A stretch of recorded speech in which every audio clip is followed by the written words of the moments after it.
Hey there, everybody, and welcome to this video on developing respect. This is part of the Pastoral Counseling series, Restoring Your Marriage with God.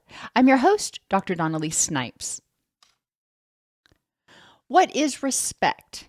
In its base form, it's a sense of admiration for good or valuable qualities, and is also the process of honoring someone by exhibiting care, concern, or consideration for their needs and feelings. When people feel disrespected, they often feel unsafe, unloved, and powerless. And when I talk about respect, I'm talking about respect of self and other. It's important to respect your own needs and exhibiting care and concern for yourself as well as other people. The qualities of love and good orderly direction are also the qualities of respect. So think about how each of these demonstrates respect. How does prudence demonstrate respect? Well, when you hear something or before you make a decision, if you think it through and you accurately apply knowledge or gain knowledge if you don't have it, and apply it accurately in order to resolve the situation in the best way possible to help you move toward your rich and meaningful life, that's prudent. You're being prudent in your decision making. You're being prudent in what you do. And that's respectful. You're not wasting your energy or wasting somebody else's time. Endurance, pushing through. And this is respectful. When you endure things in relationships, you are showing respect to your partner, saying, this ain't easy, but we got this together. We both signed up for it, and I'm going to respect our commitments and each other's needs. Endurance can also be towards self. When you're going through something difficult, maybe you're training for a marathon, and it's hard, and some days are really unpleasant, but you push through. You give yourself respect. The respect of saying, you know what, I know you can do this, and I'm going to encourage you. Respect obviously demonstrates respect. Forgiveness demonstrates respect because it shows that you love the person, whether it's yourself or your partner. You love the person. You may not like their behaviors, but you have care and concern and compassion for them, and you're willing to forgive and learn from what happened. Earnestness, that means doing what you say and doing it to 100% of your ability, not doing it halfway. I think that's pretty obvious how that shows respect, or how not being earnest is disrespectful. Compassion, again, shows respect for yourself or for others, because you're loving the person. You're trying to empathize with them and understand and care for their needs, thoughts, and feelings. And truthfulness, another one that's pretty obvious how it represents respect. And selflessness. Selflessness means not doing things for everybody else until you're completely dried up. It means recognizing other people's contributions, recognizing how your partner helped you get to where you are right now, recognizing how your partner is trying to help work on your marriage with you, getting out of your own head and the me, and saying we, or even you or they, and acknowledging how other people are contributing. How do you demonstrate each one of those qualities in thoughts and actions toward yourself? And that's going to take some time to write down. Once you've done that, write down how you demonstrate each one of those qualities in thoughts and actions toward your partner. That's one to think about. How does your partner perceive these behaviors? You may be doing something out of respect and compassion and earnestness, trying to just be the very best you can be, and your partner is perceiving it as intrusive. Like if you're trying to fix something for them instead of listening and empathizing and supporting them while they fix it themselves. And that is a common thing that we hear in relationships. So it's important, even if you have the best intentions, in what you're doing, that you also communicate and empathize with your partner to make sure that they perceive it as respectful. And then go back through this list one more time and think, how does your partner demonstrate each one of those qualities in thoughts and action toward themselves? Why is that important? Well, it's important that your partner respects themselves. It's important that your partner is healthy and is engaging in the behaviors they need to do to recharge and to be as much of a companion in your relationship as possible. And then how does your partner demonstrate these qualities in thoughts and actions toward you? It's important to think about that so you can really look at their behaviors and go, okay, maybe that's not how I perceived it or I interpreted it, but I see it was coming from a good place. What are the good and valuable qualities in yourself? And this is part of a respect inventory because a lot of people have low self-esteem. It's important to step back and go, hey, this is what I bring to the table. I'm not perfect. None of us is. But this is what I bring. These are the valuable qualities about me. And then make a list of the valuable qualities in your partner. That way, even when things are getting bad, you can look back at the valuable qualities list and go, all right, I see there's a lot of stuff in here that's worth fighting for. How do you exhibit care, concern, and consideration for your own feelings and needs? How do you exhibit care, concern, and consideration for your partner's feelings and needs? And again, how do they perceive it? It's important to think, do you sit down each day and ask your partner, genuinely ask them, how was your day? And is there anything I can do to help? Or are those words that you just say while you're making your coffee and you're only half listening? How do you exhibit care, concern, and consideration? And again, it's for your own needs, that's mindfulness and self-awareness, as well as your partner's. You are not your behaviors. It's important to remember that. But your behaviors can speak volumes in terms of demonstrating respect or disrespect of your partner. Thinking of your behaviors over the past month. In what ways have your behaviors shown respect or disrespect for yourself, your feelings, your needs, your thoughts, your wants, etc.? In what ways have your behaviors shown respect or disrespect for your partner? And you're probably going to have respect and disrespect in both areas. And that's okay. It's important to start becoming more aware. What does your partner do that you perceive as disrespectful? And what would you rather they do instead? If your partner regularly does things that you feel disrespected by, and you haven't communicated that to them, then they don't know that they're being disrespectful. So you may be building up resentment and they're just oblivious. Likewise, if you ask them not to do something and they continue doing it, it may not be because they're intending to be disrespectful. They may not know what to do instead. So for example, and I'll keep using this example because it comes up so much in marriage counseling. If you have one partner that's the fix-it partner and one partner that's the feeling partner. If you're the feeling partner and your spouse comes in and you've got a problem and they try to fix it right away, and you say, don't do that. I can fix it on my own. Don't try to fix me. I need you to listen. And a lot of times people won't even say, I need you to listen. They just say, don't try to fix me. I can do it on my own. And then they get upset about not being heard or validated. But even if you say, I just need you to listen to your partner, that might mean, okay, listen to what the problem is and then fix it. So it's important to tell them what you want them to do instead because they see you hurting. They want you to feel better and they don't know what to do. So they default to the only thing that they know how to do.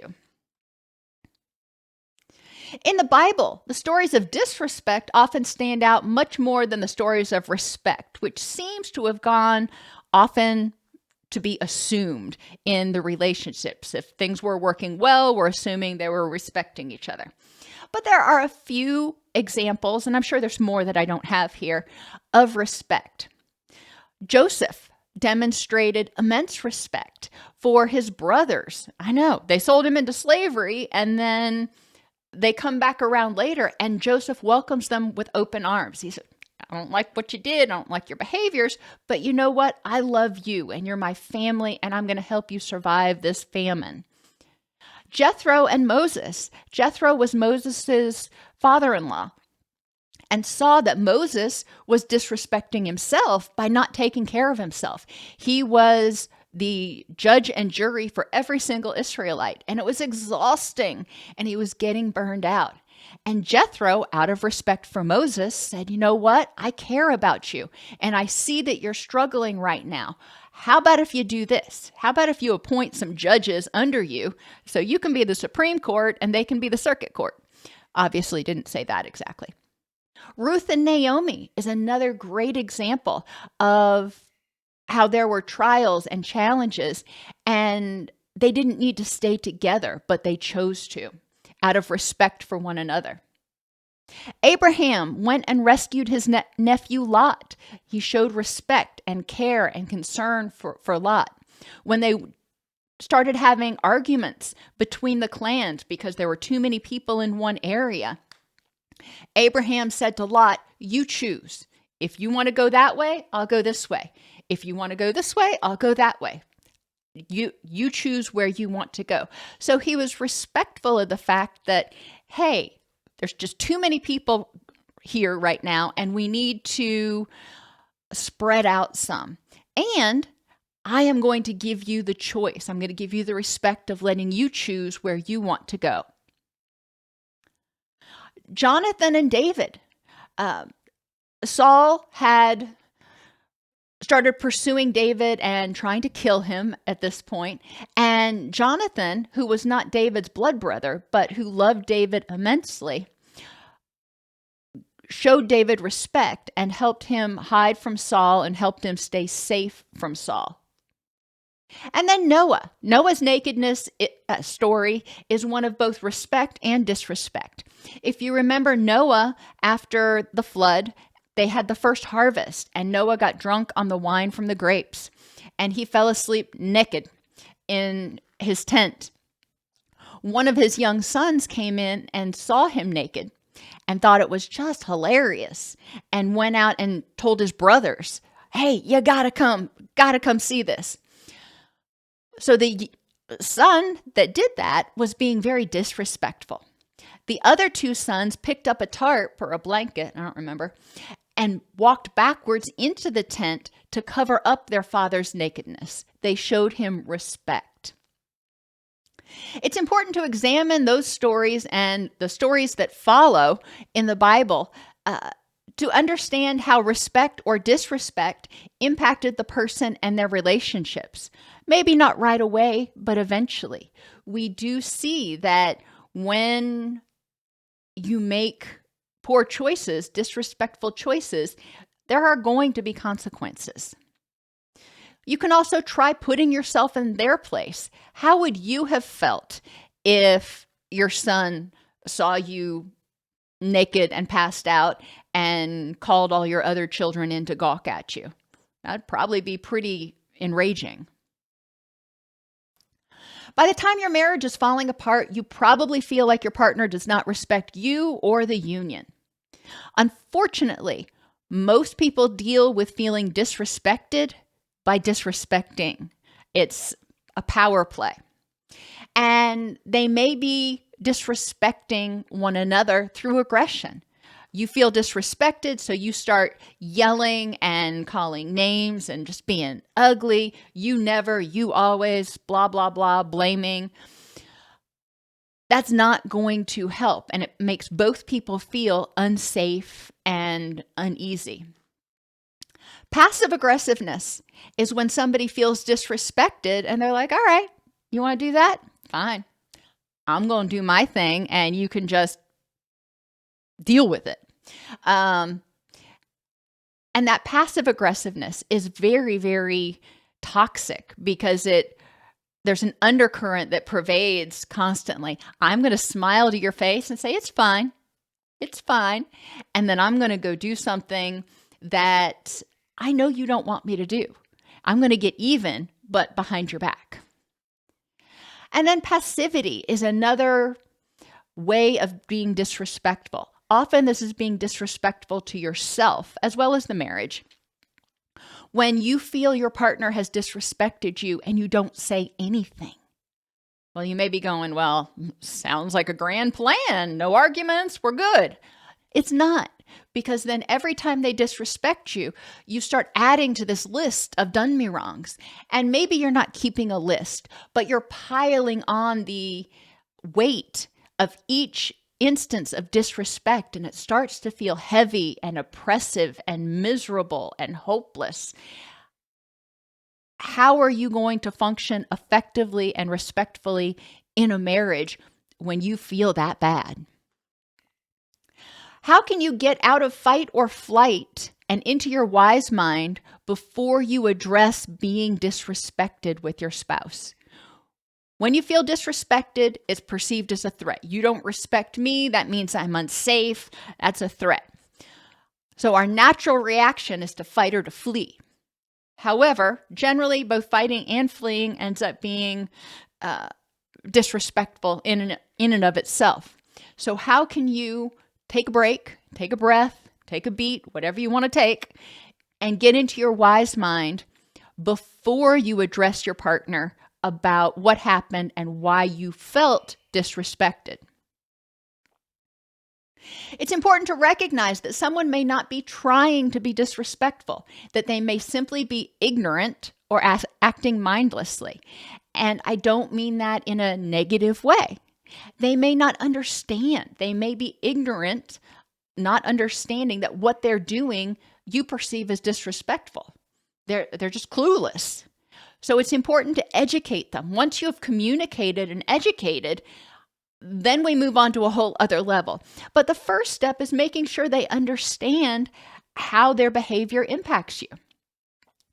If they're acting mindlessly, they do it and they just don't even think about it, that's another problem. And encouraging them to be more mindful in what they do so as not to be disrespectful. And when you bring it to their attention, if they continue to behave mindlessly, that in and of itself is disrespect. But we want to look at that. And remember, I'm going to say this a bunch of times today. When you ask somebody to stop doing something, you need to give them an alternative. If you're not going to do this, I'd appreciate if you do this. I'd appreciate if you wouldn't leave your whiskers all over the kitchen, not the kitchen, gosh, all over the bathroom sink after you shave. And the person may say, okay. But they don't register what they need to do instead. I would appreciate it if after you shaved, instead of leaving your whiskers all over the bathroom counter, you wiped them up and threw the cloth in the trash. That's more specific. And that gives them something to think about when they're doing it. And I had that conversation a couple of times with my son, so I know of what I speak. Each person interprets behaviors based on their prior experiences until they get new information. If somebody was in a relationship in the past, and when they did a particular thing, that was fine with their significant other. But when they do that same thing with you, you perceive it as disrespectful. They're clueless unless you tell them. It's important to make sure that you tell them. It's important to not assume that you know what your partner wants based on prior experiences or based on what you want. And that's another huge thing that's really difficult because we tend to be, as humans, tend to be somewhat egocentric. Perfect example. I'm an extrovert. My husband is very much an introvert. And when I graduated with my doctorate, I wanted a party. I wanted to celebrate. I wanted everybody around. And I got dinner. When he retired from law enforcement, he wanted dinner. I threw a party. I was doing what I would have wanted, and he was doing what he would have wanted. And ultimately, we were being disrespectful of each other's preferences. Did we know it was coming from the right place? Yes, we did. But it still was not, it was not the best choice on either of our parts in each situation. So it's important to communicate those things. And again, make sure that you're doing things for your partner based on your partner's preferences. Use I statements and examples to address the issue and provide solutions. For example, I feel disrespected when you prioritize video games over doing what I asked. If you don't understand why my request is important to me, please just ask me. And when I worked in residential treatment, this was a big thing for me. If we were going to ask clients to do something, there needed to be a therapeutic reason for it. And if they asked for the therapeutic reason for it, we needed to be able to tell them, not the just because I said so, or not because you need something to do. There's got to be a therapeutic reason. So if I ask somebody to do something in real life, not in treatment, there's a reason for it. And if you don't know why I want you to do it, ask me. I feel disrespected when you finish my sentences. It would make me much happier if you would hear me out to the very end before you respond. I feel disrespected when you assume you know what I need or want. It would make me happier if you asked. And this is one of the things that we've started doing in our marriage for holidays and gifts and things. We both keep an Amazon list running. That way there is no stress about trying to think, am I going to choose something that they're going to like? I have no idea, blah, blah, blah. Removes all the stress, and the person's getting something they want. And I want to get a gift that my partner wants. That's what I want to do. And I want to show them respect by doing that. So keeping that list can be really helpful. Same thing is true about chores around the house. When my kids were little, I could say, clean your room, and my son would take his dishes down from his bedroom, and that was it. And his room was clean. I'm like, oh, no, honey. That's nowhere near clean. So we ended up making chore charts so everybody knew what needed to be done and how often it needed to be done. And that can be really helpful in relationships, because your definition of a clean house or a well-kept yard or whatever it is may be very different than your partner's. So it's important to talk about what you see as essential. When you feel disrespected, how else do you feel? When you feel disrespected, do you feel unsafe? Do you feel angry? Do you feel anxious? That's up to you. Do you determine the accuracy of the perception? So if I feel disrespected, for me, I get angry. That's my other feeling that goes along with it. Okay. Then I need to step back and determine the accuracy of the perception. Was the person actually being disrespectful? Or were they actually intending to be disrespectful? Addressing each one a little bit differently. Do you address it? If yes, if you address it when somebody disrespects you, how does that go and why? If you blow up into this huge argument, what's that about? What was your part going into it aggressively and yelling and shoulda knowns and all that kind of stuff? Or did you go in and very calmly and assertively state something and they blew up? Or how did that happen? If you address it and it goes well and the behavior changes, great. That's good to know, and it'll keep you doing that again.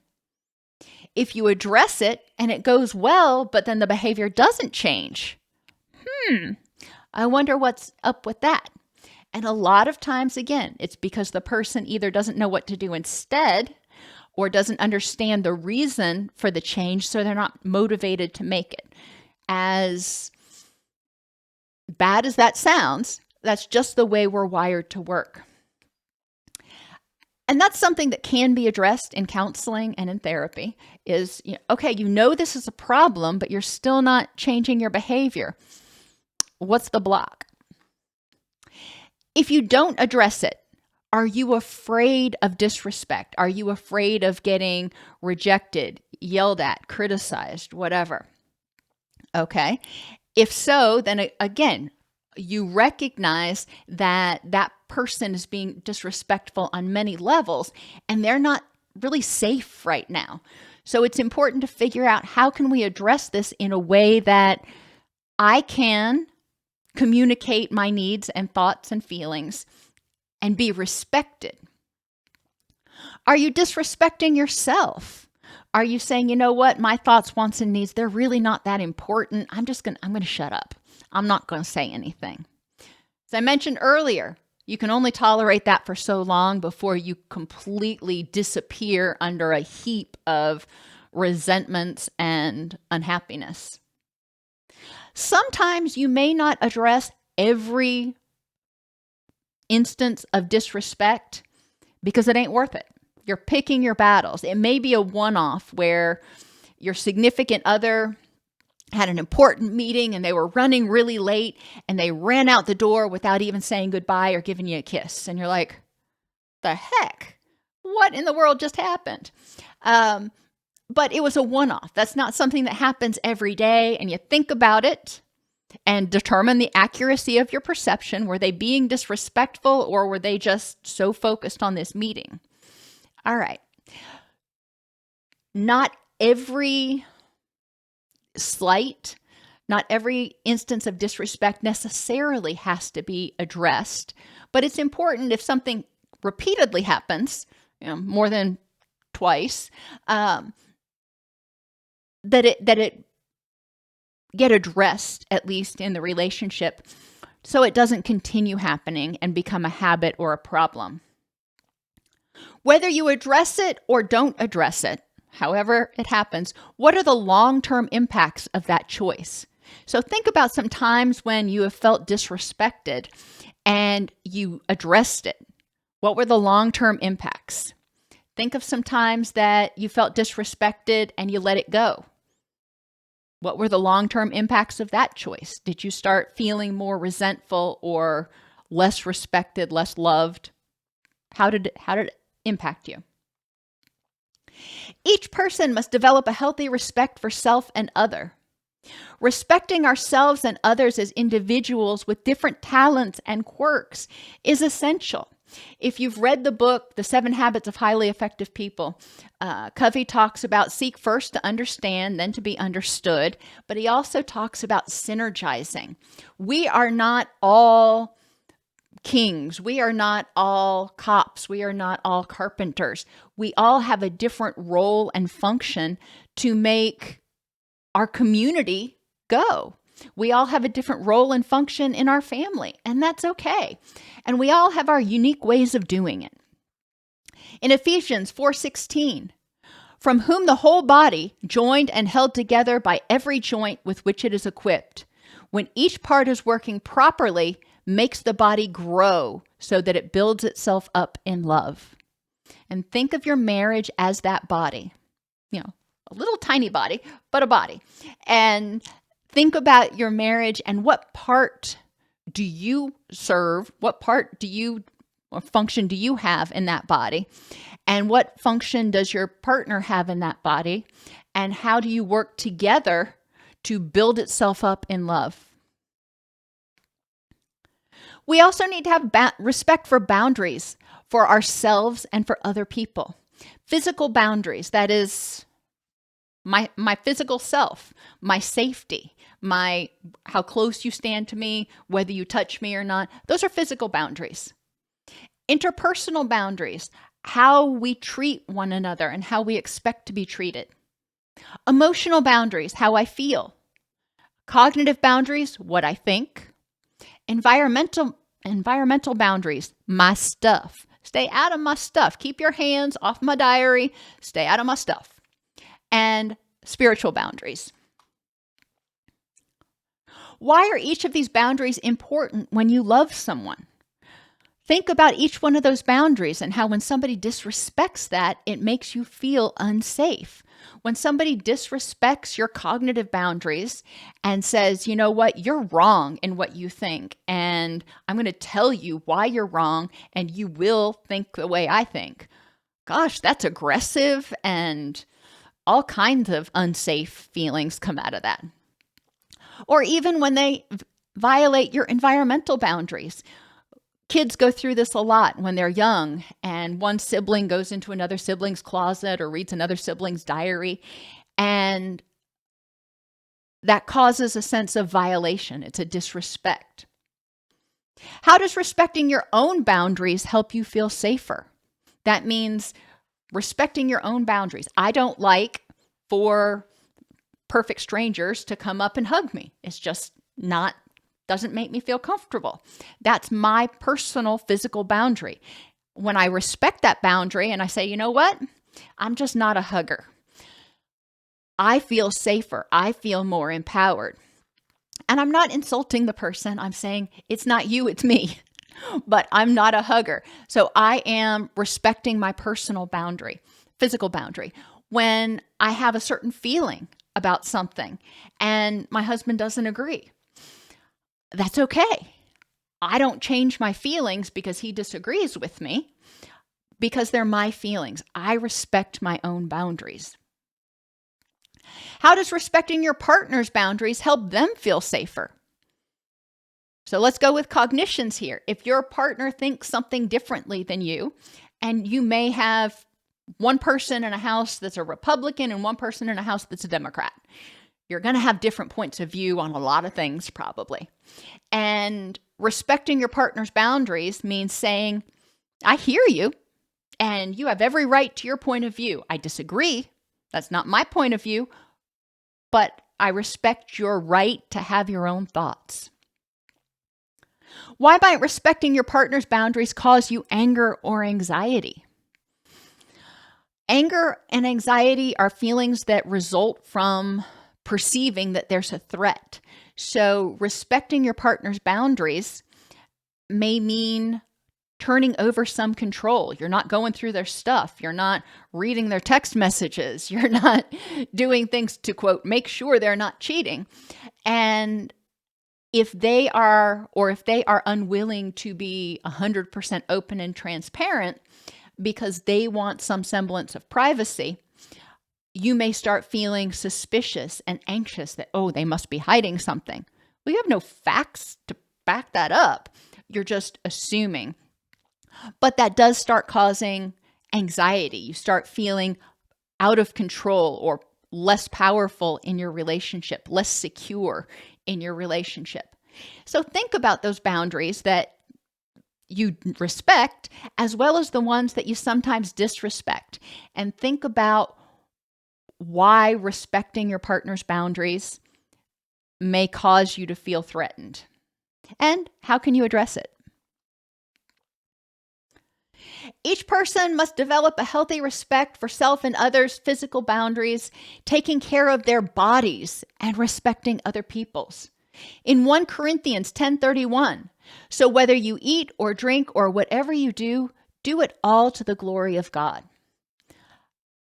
That's the Bible saying, hey, if you don't take care of your own physical health, if you don't respect your body, you're not going to be any good to anybody. So respect yourself as a means of respecting other people. You can't help them if you're completely burned out. Don't murder. Well, that's pretty self-explanatory, but that comes from Exodus, pretty sage wisdom there. Rest, self-care, and letting go of guilt is also important. Even God rested. Genesis 1 and 2, the seventh day, he rested and he looked at what he had done and thought, this is good. It's important for us to take time out to rest, recharge, and restore. Allow our bodies to repair themselves and recharge. God even gave multiple festivals and observances in order to promote rest and reflection, in order to give the people time to focus on their needs, to focus on one another, to have positive interactions, to recharge themselves and to recharge the unity in the community, to prepare them for what was to come. So they could work hard, but then they also needed to rest. And as I mentioned earlier, Jethro to Moses said, regarding the judges, said, "You're wearing yourself out. Appoint judges. If you do this, God will direct you. You will be able to endure, and all this people will also go to their place in peace."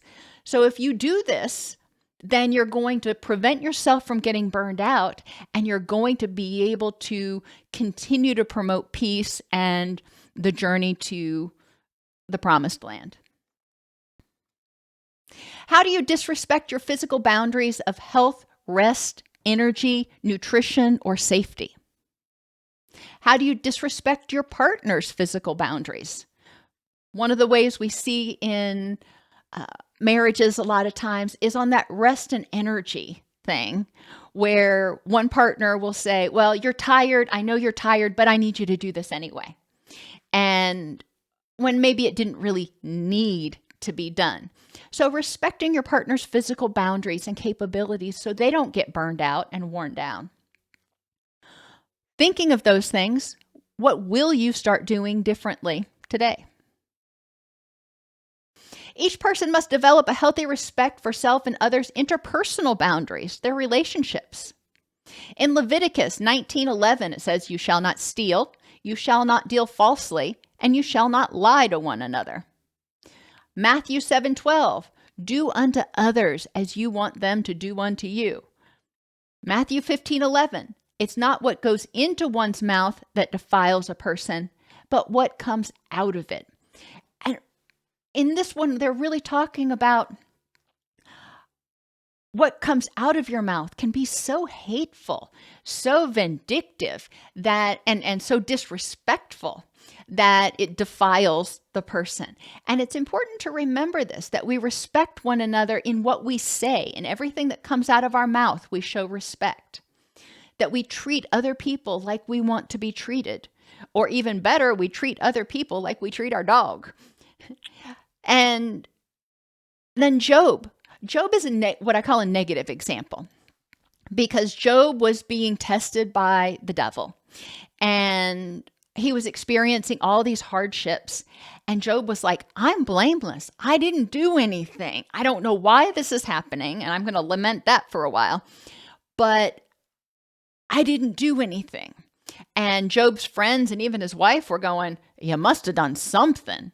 So you need to seek God and plead for mercy." And that's not respectful, because Job was saying, "I didn't do anything." And they're saying, "You're lying. You must have." And that's not respectful. How have you disrespected your partner's relationship boundaries? How have you disrespected your own relationship boundaries?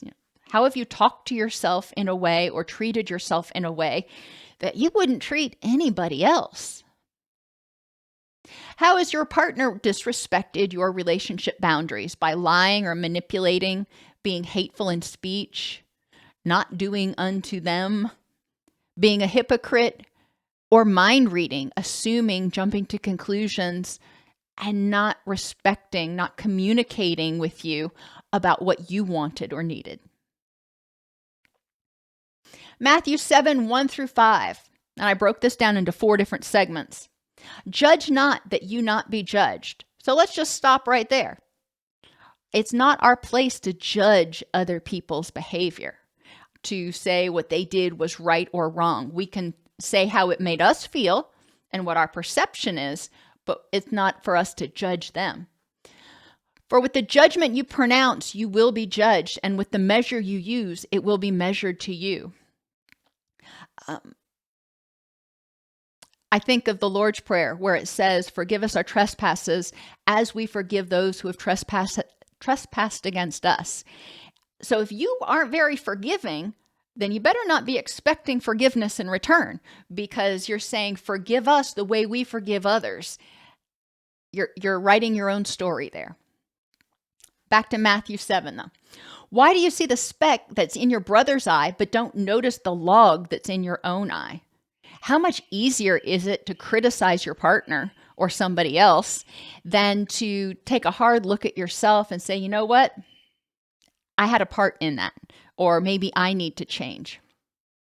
Or how can you say to your brother, let me take the speck out of your eye, when there's the log in your own eye? You hypocrite. First, take the log out of your own eye, do your own self-work, and then you will see clearly to take the speck out of your brother's eye. In treatment, in residential settings, we see a lot of drama that happens between groups and in after hours, because it's so much easier to see somebody else's problems and tell them how to fix it than it is to actually examine our own problems and figure out how to fix it. What things are you hypocritical about? What things do you need to work on to use your energy to work toward that would help you act more prudent and respectful and move toward your rich and meaningful life? Each person must develop a healthy respect for self and others' emotional, our feelings, and our cognitive boundaries. Matthew 10, 12 through 14. This is one of my favorites.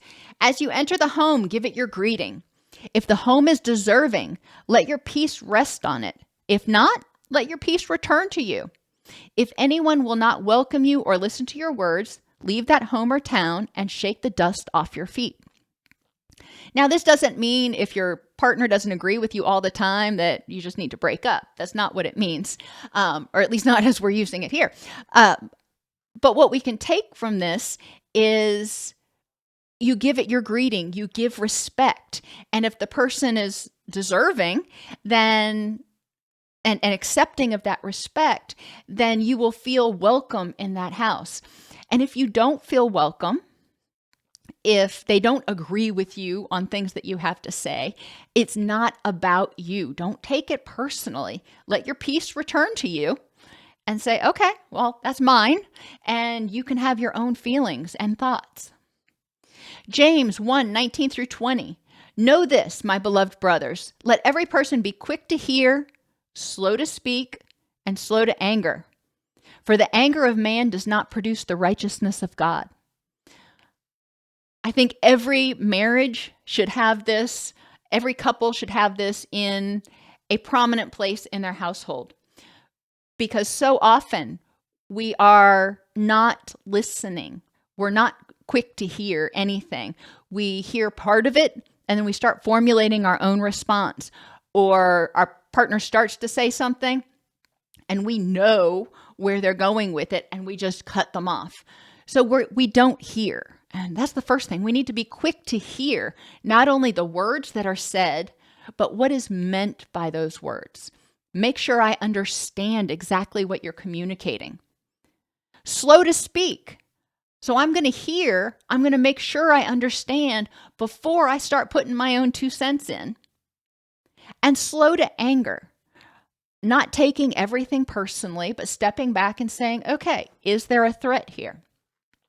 And this goes back to that 7 Habits of Highly Effective People, where Covey says first, seek to understand and then to be understood. What thoughts, beliefs, or feelings do you have that your partner disagrees with? How does prudence lead you to inquire more? How can you believe that? That's not my belief. I'm wondering how you came to that conclusion. You may never come to the same conclusion, but prudence encourages you to gather more knowledge to try to understand it from your partner's point of view. Again, even if you don't agree.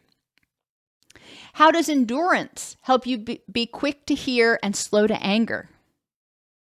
How does respect help you try to understand their point of view, communicate yours, and possibly agree to disagree? Each person must develop a healthy respect for self and others' environmental boundaries. Don't steal or lust after someone else's belongings or be jealous of their success. That's straight out of the 10 Commandments. Do not invade another's privacy by rifling through their stuff, snooping, intrusively questioning, or monitoring them. That's disrespecting their environmental boundaries. And in today's digital age, it's so easy to do, but it is so disrespectful. And it's important for each person to feel like they've got safety in their environment, in their body, in their mind. Each person must develop a healthy respect for self and others' spiritual boundaries. Romans 14:1. As for the one who is weak in faith, we welcome him, but not to quarrel over opinions. If someone is loving, if someone is compassionate, if someone wants to try, and they're weak in faith, that's okay. Bring them in. Let's give them support. Let's give them encouragement. They don't have to have the same level of faith. Let's help them experience what God's love can bring. Romans 10:12.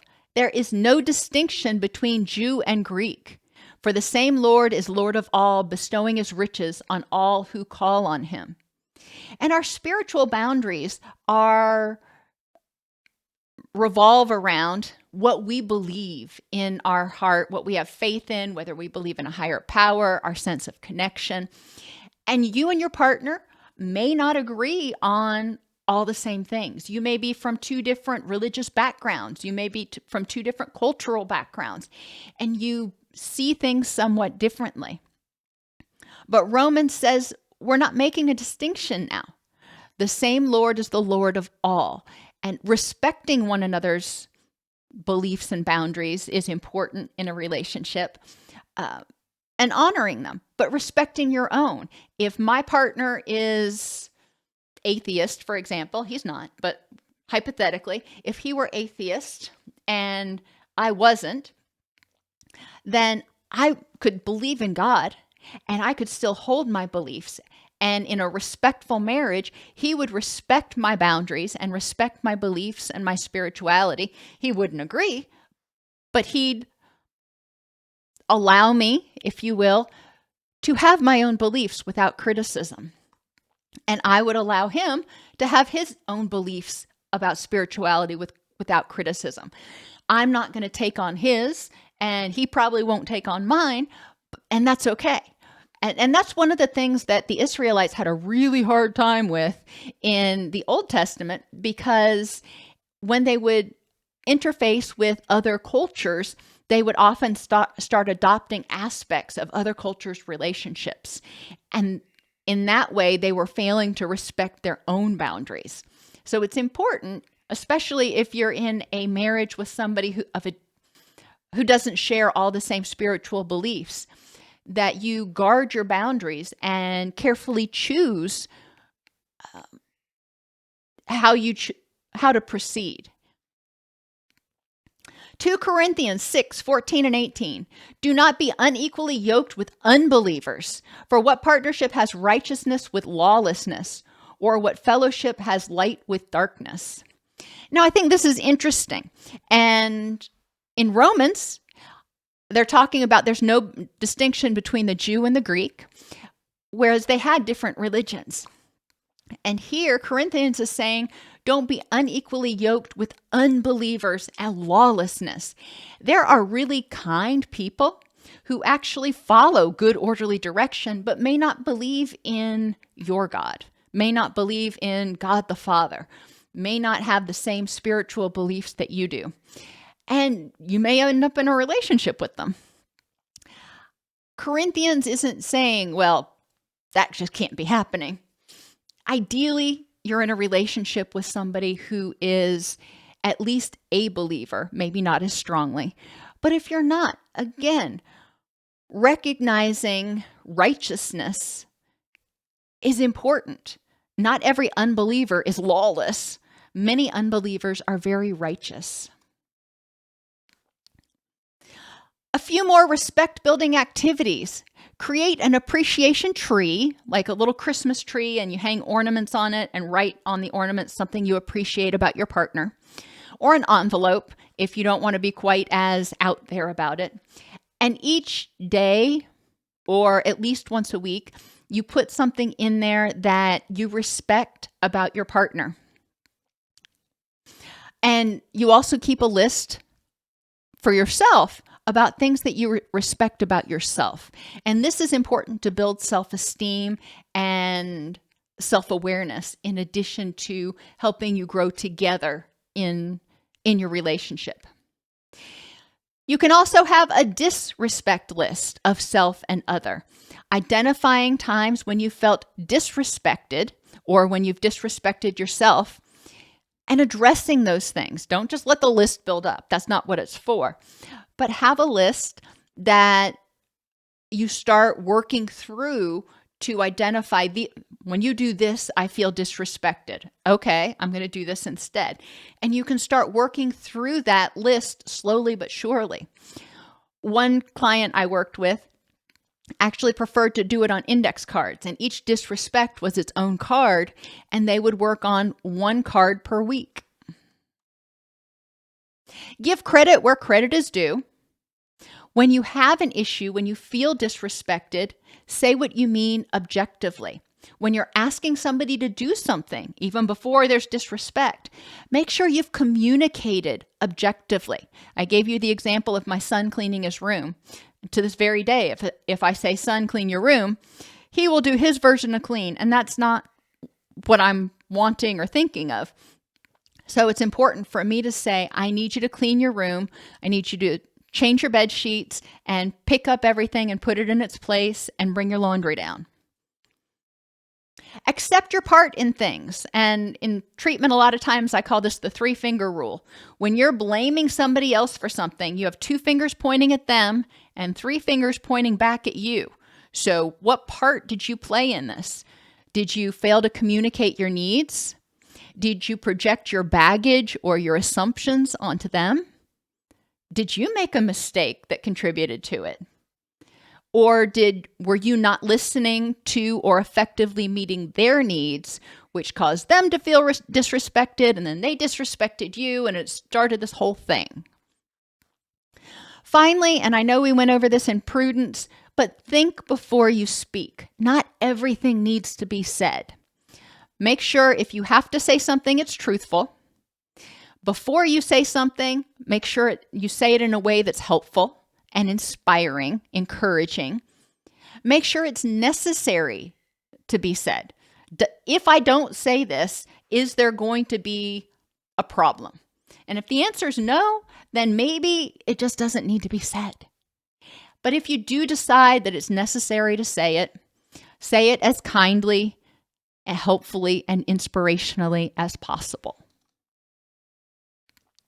Many times, cognitive errors like mind reading, either trying to assume you know what your partner wants or expecting them to read your mind and expecting them to know what you want. Both of those, not going to happen, not possible. But when you engage in mind reading and things don't happen the way they're supposed to, then you may feel disrespected. And that's kind of a self-fulfilling prophecy when you do that. You're expecting somebody to do the impossible, and when they don't do the impossible, you get mad. So stop mind reading and stop expecting other people to read your mind. Self-respect means being aware of your own needs and acting in accordance with your values. Other respect means being aware of their needs and showing care and compassion without imposing your values or behaviors on them. You be you, let them be them, and the two of you can enhance each other. Remember, feelings are not facts, and beliefs aren't necessarily facts. Only facts are facts. So when you feel disrespected or when you feel angry or anxious, acknowledge the feeling. Step back. Examine the facts that you know to be true in this situation for and against your beliefs. And those facts are things that other people can see, not assumptions that you're making.